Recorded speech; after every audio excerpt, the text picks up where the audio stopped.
దేవుని పరిశుద్ధ నామమునకు మహిమ కలుగును గాక. ప్రియ దేవుని బిడ్డలారా, అందరు బాగున్నారా? మంచిది.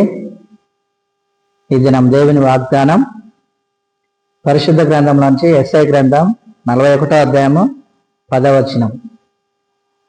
భయపడకము, నేను నీ దేవుడనై ఉన్నాను. దిగులు పడకము, నేను నిన్ను బలపరుతును. నీకు సహాయం చేయవాడును నేనే. నీతి అను నా దక్షిణాస్తంతో నిన్ను ఆదుకొందును. దేవుడి వాక్యాన్ని మనం వెనుకలో దీవించిన గాక. ప్రార్థన చేసుకుందాం. సర్వనతుడా, సర్వాధికారి, నీకు వందనాలు, స్తుతి స్తోత్రాలు ప్రభువా. ఈ దిన వాగ్దానం వీక్షిస్తున్న బిడ్డలందరూ మీరు జ్ఞాపకం చేసుకోండి, దీవించండి. నీ బిడ్డలకు నీవు ప్రభువా ఇస్తున్న ధైర్యాన్ని బట్టి నీకు వందనాలు ప్రభా. నీ వాక్యం సెలవిస్తుంది, భయపడకు నేను నీకు తోడైనాను, నీ దేవుడనైనాను. దిగులు పడకు, నేను బలపరుస్తాను అవుతాను, నీకు సహాయం చేస్తాను, నిన్ను ఆదుకుంటానని సెలవిచ్చవుతాను. అవును ప్రభా, ఎవరైతే ఇబ్బందులు ఉన్నారో వారిని ఆదుకునండి. ఎవరైతే అవసరతలు ఉన్నారో వారికి సహాయం చేయండి.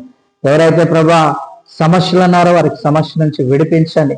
ప్రతి ఒక్కరికి క్షేమము, నెమ్మది, సమాధానం దయచేసి, నీ కాపుదల, నీ భద్రత దయచేసి, నీ కృపల నిత్యము వర్ధిలింపచేసి ఆశీర్వదించమని, మహిమ పొందుకొనమని యేసు నామములో ప్రార్థిస్తున్నాం పరమ తండ్రి. ఆమేన్.